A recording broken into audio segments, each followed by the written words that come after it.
At 2:27 in the afternoon, Lieutenant Daniel Morris lifted off. His Piper L4 Grasshopper climbed into clear Italian skies. The plane was small, it was slow, it had no guns. Morris didn't need guns, he needed eyes. Below him stretched the Anzio beachhead. 50,000 Allied troops were trapped there. They'd landed a month ago. The plan was simple. Land behind German lines, race to Rome, win the war faster.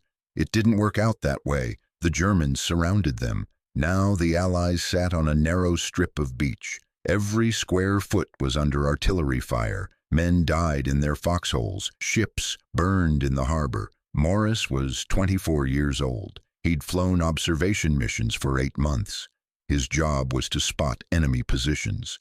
He'd call in artillery strikes. He'd watch for German attacks. Today felt different. The weather was perfect. Visibility stretched for miles. Wind was calm. These were ideal conditions for spotting trouble. Morris had a bad feeling. He couldn't explain it. Something was coming. The Piper L4 Grasshopper. The Grasshopper was a remarkable little plane. Maximum speed was 87 miles per hour. Cruising speed was about 70. It could land on any flat field.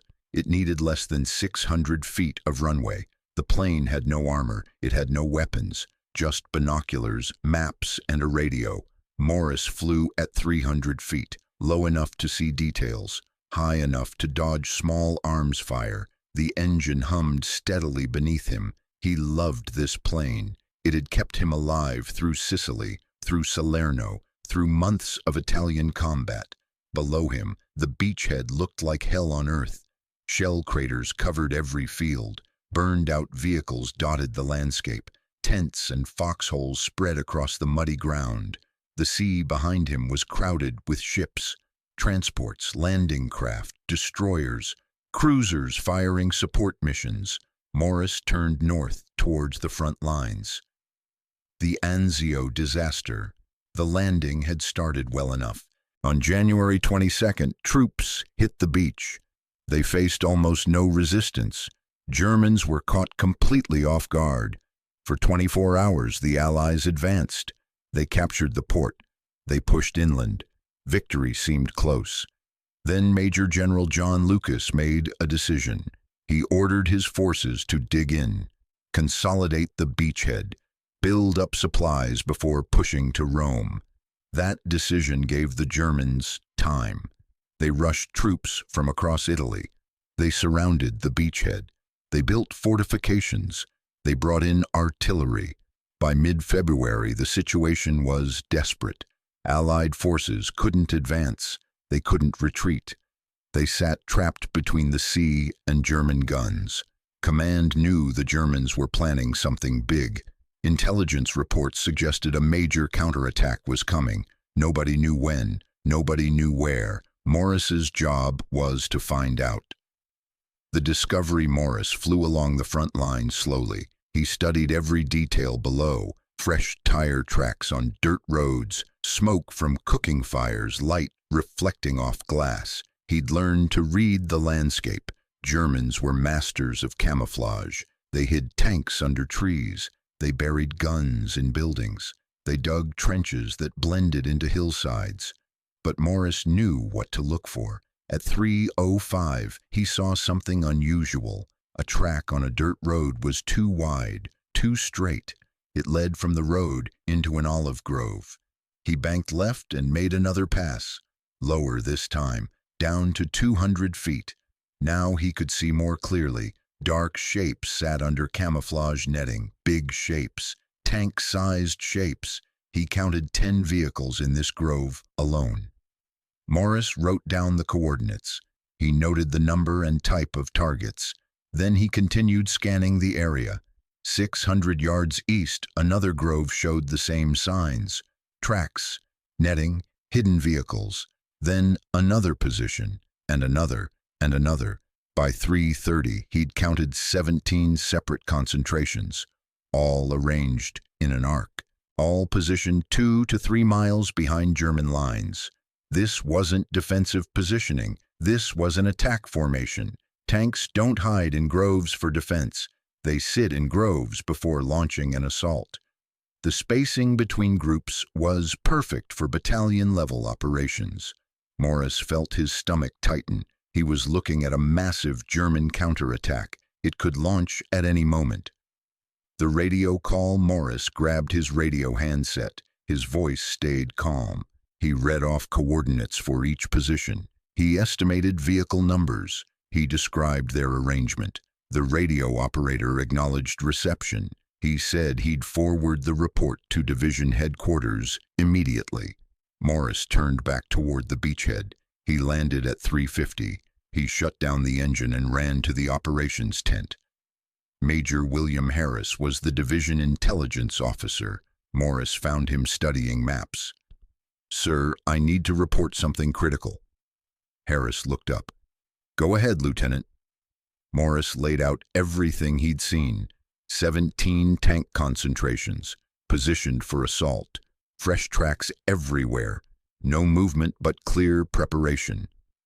Harris listened carefully. He asked questions about tank types, about camouflage quality, about signs of activity. Morris answered every question.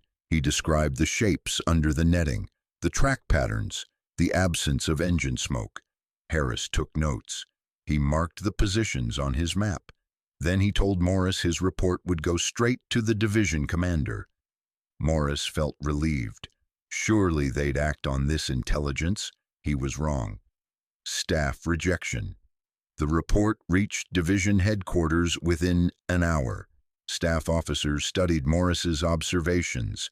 They compared them against existing intelligence. They checked other sources. The conclusion was swift. Morris was probably mistaken. Current intelligence said the Germans were exhausted. Their February attacks had failed. They'd lost too many men. They lacked fuel. They lacked ammunition. The Allied plan called for their own offensive in 3 days. Break out of the beachhead. Link up with forces advancing from the south. Morris's report didn't fit this picture. One staff officer suggested Morris had seen dummy tanks. The Germans often used decoys, wooden frames covered with canvas. They looked real from the air. Another officer noted the lack of confirmation. If the Germans really had 200 tanks massing, other intelligence sources would have spotted them. Radio intercepts would have picked up traffic. Aerial photography would have caught them. No other source reported anything unusual. By evening, the decision was made. Morris's report was noted but not acted upon. No artillery strikes were ordered. No aerial reconnaissance was tasked. No defensive preparations were enhanced. Morris was just a lieutenant. He'd made his report. The generals had decided. That's how armies work. The second flight. The next morning, Morris took off again. This time, he flew lower, down to 150 feet. He needed better details. He needed proof they couldn't ignore. The risk was enormous. At that altitude, machine guns could easily hit him, but Morris needed those details. He found the first grove he'd spotted yesterday. He turned and flew almost along the tree line. Now he could see everything. Panther tanks with their sloped armor and long guns. Panzer IVs with shorter barrels. Half-tracks, self-propelled guns. Crews sat beside their vehicles. Some worked on equipment, others smoked cigarettes. These weren't dummies. These were real combat vehicles with real soldiers. Morris circled once more. He wrote down exact vehicle types. He counted crew members. Then he heard the distinctive crack of gunfire. Tracers streaked past his cockpit. Red lines cut through the air around him. The Germans had opened fire. Morris yanked the stick left. He dove toward the deck. 50 feet above the ground, he zigzagged across open fields. He stayed low. He stayed fast. The gunfire stopped. He'd escaped their range. He headed back to base. His hands shook slightly on the stick, but he had what he needed. Absolute proof. The ignored warning. Morris landed and ran straight to headquarters. This time his report included everything. Exact tank types, crew numbers, the fact they'd fired at him, vehicle markings he'd identified. He insisted the Germans were preparing a major assault. The attack could come within days, maybe within hours. Staff reviewed his second report more carefully. They sent up another reconnaissance plane to verify his observations. That plane returned with a different story. The pilot reported seeing scattered vehicles, normal defensive positions, nothing suggesting an imminent attack. This contradictory report sealed Morris's fate. Staff concluded he'd over-interacted what he'd seen. Maybe he'd seen some tanks, but not 200. Not an attack force, just normal German defensive deployments. The Allied offensive would proceed as planned. No changes to the schedule. No artillery preparation on Morris's coordinates. Morris was thanked for his diligence. Then he was dismissed. February 16th, 3:30 a.m. The German attack began with a thunderous barrage. 3 infantry divisions attacked. 2 panzer divisions joined them.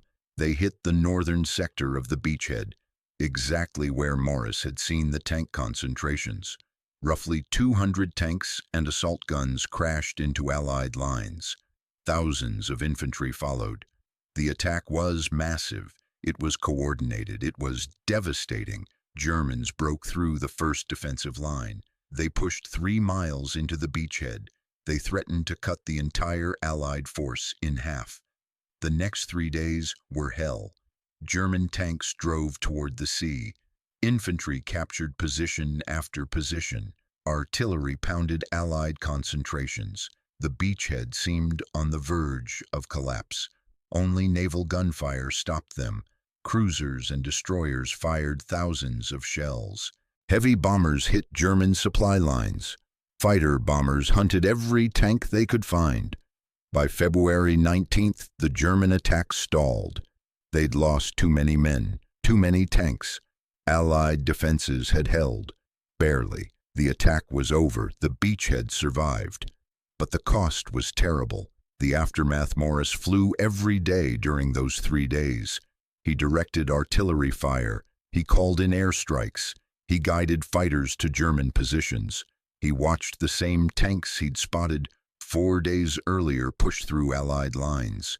He saw the Panthers he'd identified burn under naval fire.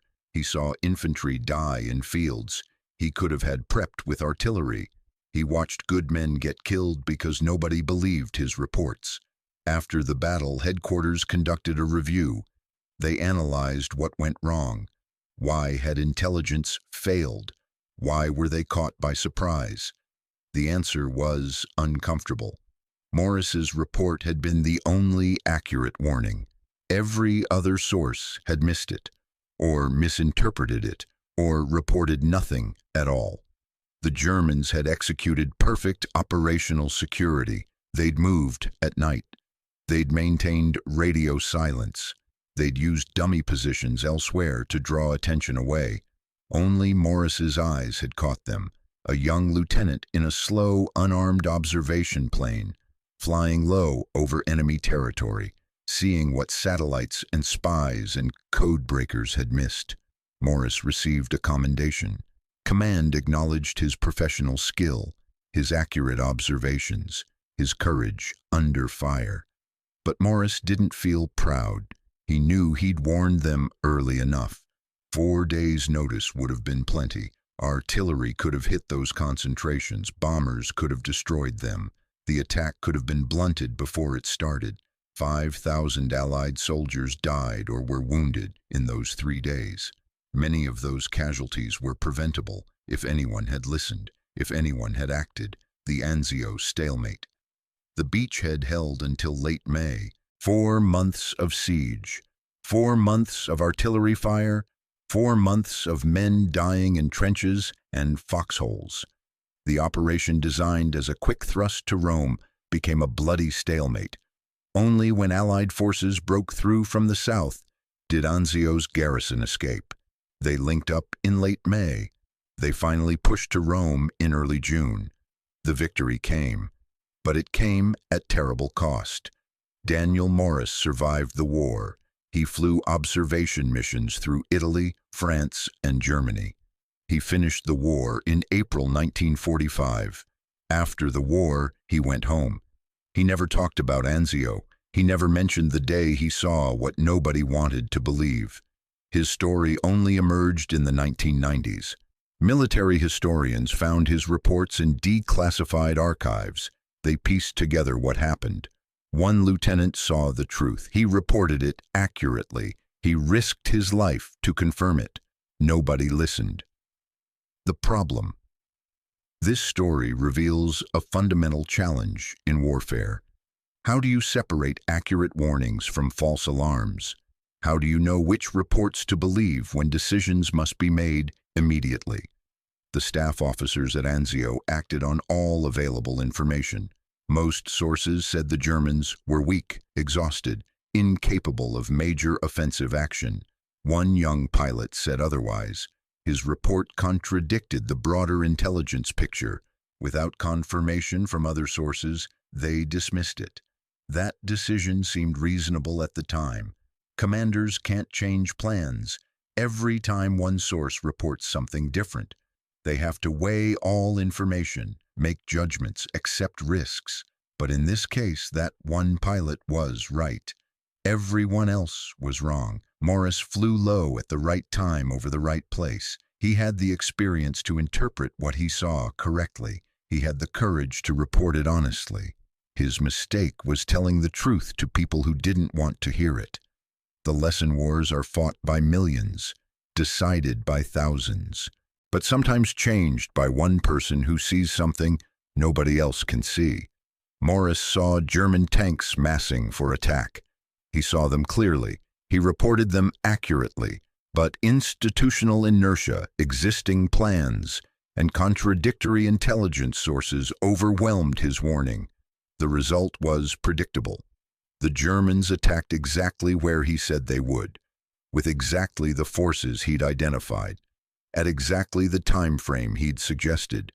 Thousands paid with their lives for that ignored warning. This pattern repeats throughout military history. Pearl Harbor had warnings. The Bulge had warnings. Tet had warnings. September 11th had warnings. Not every warning proves accurate. Many are false alarms. Commanders must filter noise from signal constantly, but sometimes the signal comes from unexpected places. A young lieutenant in a slow plane, flying low, seeing clearly, reporting honestly. The challenge is knowing when to listen. At 2:27 on February 21st, Daniel Morris saw the future. He tried to change it. Nobody believed him. 4 days later, that future arrived with fire and steel.